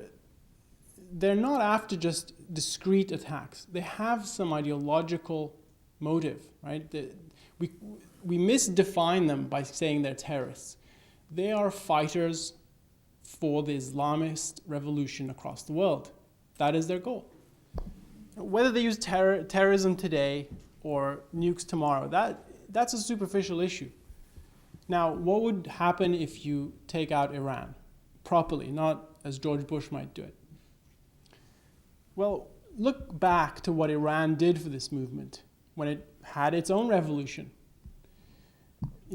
After Khomeini took power and it became clear that the Islamist revolution was viable, and indeed, after he humiliated America, he brought the great Satan to its knees. After that, there were Muslims all over the world who would come to to Iran, and they would look, they say, we have to see this can't be real. And they would travel from Senegal, France, they go from all over the world. They wanted to see how this is possible. This is an ideal made into reality. And they went back to their countries, and what did they say? You won't believe it, but it's true. It's possible. Khomeini has shown that you can have a society ruled by Islam, and it's wonderful. We want that. And they took that message across to their people, and they recruited people all over the world. That was a huge inspiration. And that was 27 years ago, right? 28 years ago. And in the years since then, what have they seen? Iran establishes Hezbollah in Lebanon. What does it do? It drives America out of Lebanon through terrorism, through a bunch of jihadists blowing themselves up, kidnappings. What happens next? It sees Iran funding even more of this stuff and getting away with it. And they sit there and they think, look, this is not just an ideal society. They can take this beyond the borders of Iran. This is viable. We could have it in, Afghanistan. We could have an Islamist society elsewhere. And they start instituting Sharia law all over the place. Now, there are groups, lots of groups in this movement, and they often disagree a lot on the implementation and the means and so on. And the Taliban hated Iran, and Iran hated the Taliban for a long time. That's changed since then. And there's a lot of conflict between them, but they're fundamentally after the same thing. And so you see this progression. Iran becomes a reality. This ideal is somehow something we can get.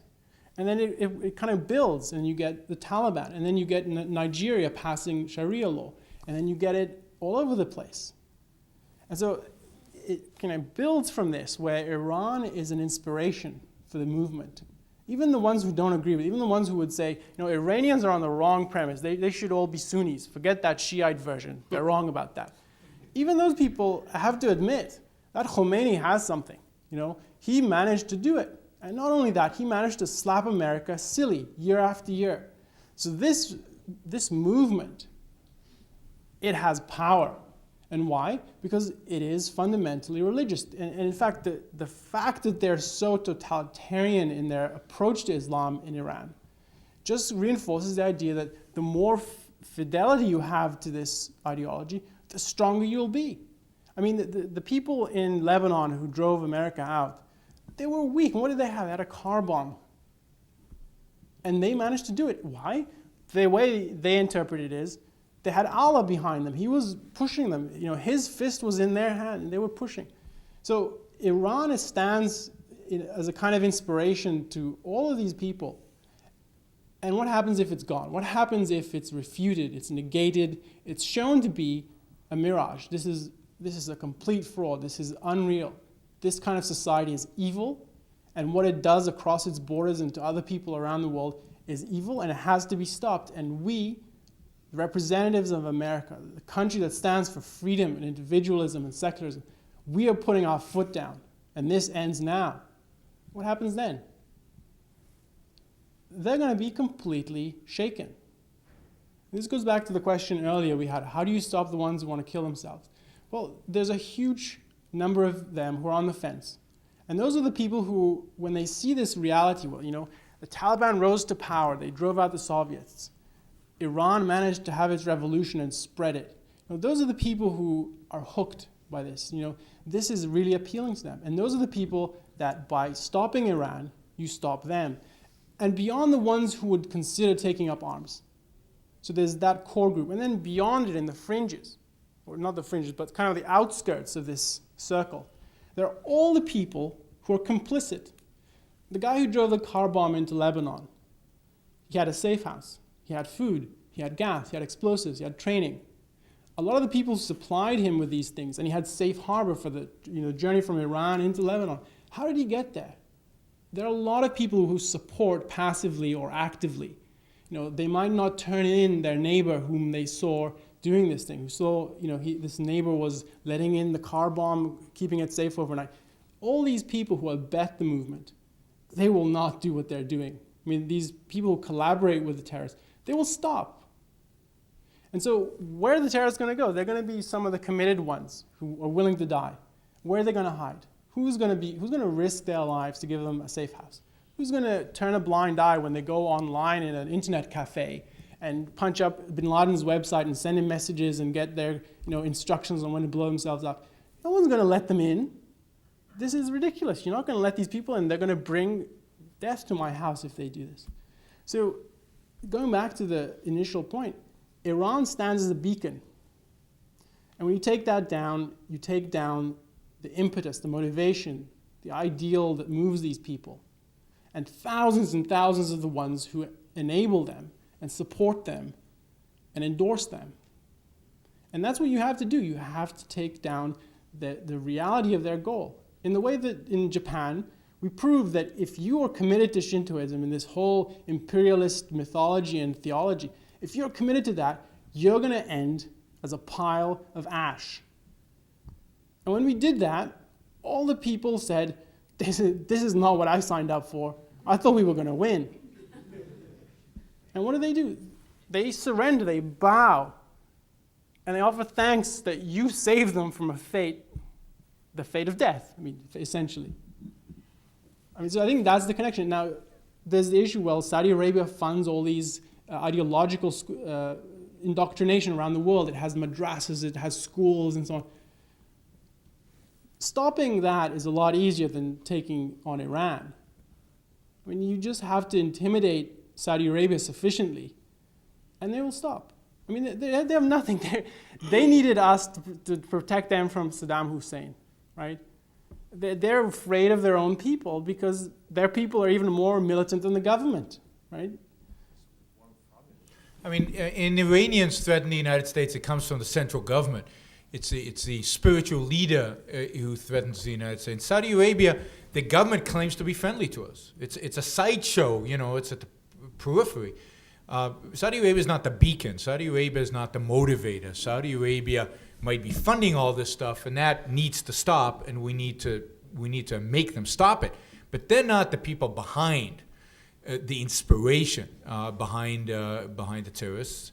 And let's not forget, as Mr. Jonas said during the talk, that the Iranians fund terrorism. They fund their own schools. They do everything that the Saudis do in spades.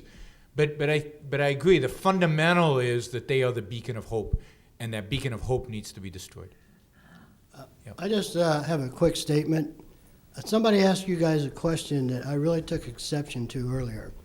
They noticed that you did not have our typical Southern California accent, and they asked you where you were from. Well, I really dislike that. I'm native-born American, but I have found that people who come to America because they want to come to America, they weren't born here, can see things about our freedoms that we take for granted, and that's why you two guys are mad.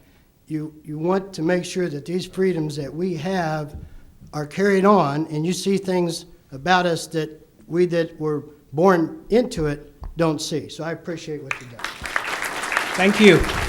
Thank you. I appreciate that. Thank you all. Good night.